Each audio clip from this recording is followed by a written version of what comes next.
Welcome back to Historical Repo, where we explore the strange and fascinating corners of the past. Today, we're journeying down under to 1932, to a time when Australia faced an enemy so formidable, so cunning, that it brought the full might of its military to its knees. This wasn't a foreign power or a domestic uprising, it was a war against birds. Get ready for the astonishing true story of the Great Emu War, one of history's most bizarre and humbling conflicts. Following the devastation of the First World War, the Australian government settled thousands of veterans in Western Australia, encouraging them to take up wheat farming. These were tough, resilient men who had faced the horrors of the trenches, looking to build a new, peaceful life on the frontier. Life was hard, but they persevered, turning vast, arid landscapes into productive farmland. However, their struggles were compounded by the onset of the Great Depression, which sent wheat prices plummeting and pushed many to the brink of financial ruin. As if economic hardship wasn't enough, a new threat emerged from the Australian outback, a threat that was large, fast, and very, very hungry. In 1932, a massive migratory wave of around 20,000 emus descended upon the freshly cultivated lands of the Campion district in Western Australia. These enormous, flightless birds, standing up to 6 feet tall and capable of running at speeds of 30 miles per hour, saw the farmers' wheat fields as an all-you-can-eat buffet. They weren't just eating the crops, their sheer numbers caused immense destruction, trampling wheat and tearing down fences, which in turn allowed other pests like rabbits to invade the fields. The farmers, many of them ex-soldiers, were desperate and petitioned the government for help. Their pleas reached the Minister of Defense, Sir George Pearce, who, seeing a unique opportunity, agreed to deploy the military. The plan seemed straightforward, almost comically so. The army would provide machine guns and military personnel, while the farmers would cover the costs of food, accommodation, and ammunition. A small contingent from the Royal Australian Artillery, led by Major G.P.W. Meredith, was dispatched to the front lines. They were armed with 2 Lewis machine guns, weapons that had proven devastatingly effective on the battlefields of Europe, and a supply of 10,000 rounds of ammunition. The press caught wind of the operation, and it was framed as both a pest control measure and a public relations exercise, a way to show the government was supporting its struggling veterans. Confidence was high. After all, what chance did a flock of birds have against modern military hardware? The first engagement took place on November 2, 1932. Major Meredith and his men located a flock of about 50 emus and prepared to open fire. The soldiers set up their Lewis gun and waited for the perfect moment to unleash a hail of bullets. However, the emus proved to be surprisingly difficult targets.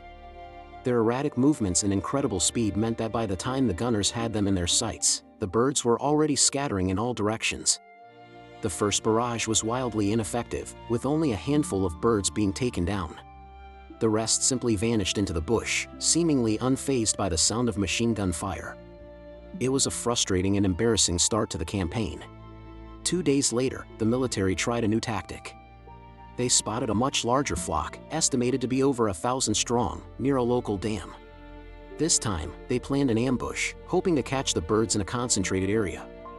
As the emus approached the water, the gunners held their breath and opened fire. But once again, things went disastrously wrong. The Lewis gun jammed after firing just a dozen rounds, and before the soldiers could fix it, the entire flock had dispersed. The surviving emus, it seemed, were learning. They began to adopt what Major Meredith would later describe in his official report as guerrilla tactics. The massive flocks broke up into smaller, more agile units, making them nearly impossible to target effectively. The emus developed an uncanny ability to sense danger. One particularly large black-plumed emu was observed acting as a lookout for its group. While the others fed, it would stand guard, and at the first sign of the soldiers, it would give a warning call, sending the entire unit running for cover. Major Meredith expressed a grudging respect for his avian adversaries, noting that each small mob now seemed to have its own leader. He famously remarked, "If we had a military division with the bullet-carrying capacity of these birds, it would face any army in the world." The soldiers found themselves constantly outmaneuvered. The emus were masters of their terrain, using the landscape to their advantage and always staying just out of the effective range of the machine guns. The military's vehicles couldn't keep up with the birds on the rough, uneven ground.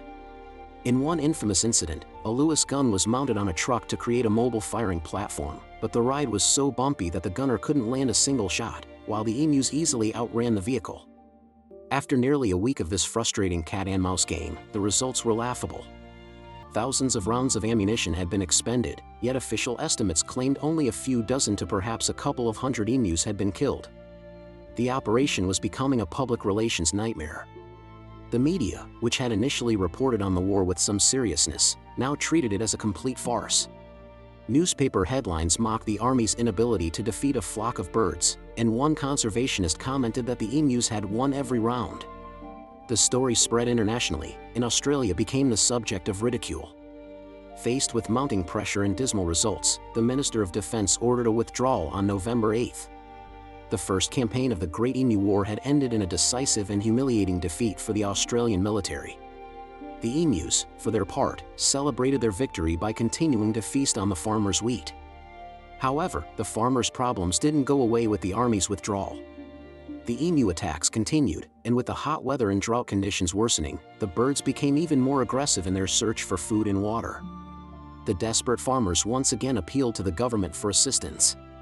Despite the previous embarrassment, Major Meredith was redeployed for a second attempt on November 13. Having learned from his earlier failures, Meredith's approach was more strategic this time. The second campaign saw slightly more success, as the gunners had become more experienced in predicting the emu's movements. Yet, the overall result was hardly a resounding victory. Over the course of a month, the soldiers managed to kill just under 1,000 emus, using nearly all of their 10,000 rounds of ammunition. It was a staggeringly inefficient outcome, requiring over 10 bullets for every confirmed kill. By December, it was clear that the military operation was not a viable solution. Major Meredith was recalled, and the war was officially called off for good. The final tally was a victory for the emus, who had successfully defended their territory against machine guns and soldiers. In the end, the government realized that bullets were not the answer. They instead implemented a bounty system, which proved to be far more effective in controlling the emu population over the following years. The Great Emu War of 1932 remains a legendary tale of human folly and the surprising resilience of nature. It's a humbling reminder that even with advanced technology and military might, underestimating your opponent can lead to spectacular failure. The emus didn't have a strategy or a war council, but their natural instincts, speed, and resilience were more than a match for the Australian Army. They simply did what they had always done: they survived. Thanks for joining us on this strange detour through history. If you enjoyed this story, be sure to like, subscribe, and hit the notification bell so you don't miss our next video. We'd love to hear your thoughts on the Great Emu War in the comments below. Until next time, stay curious, and thanks for watching Historical Repo.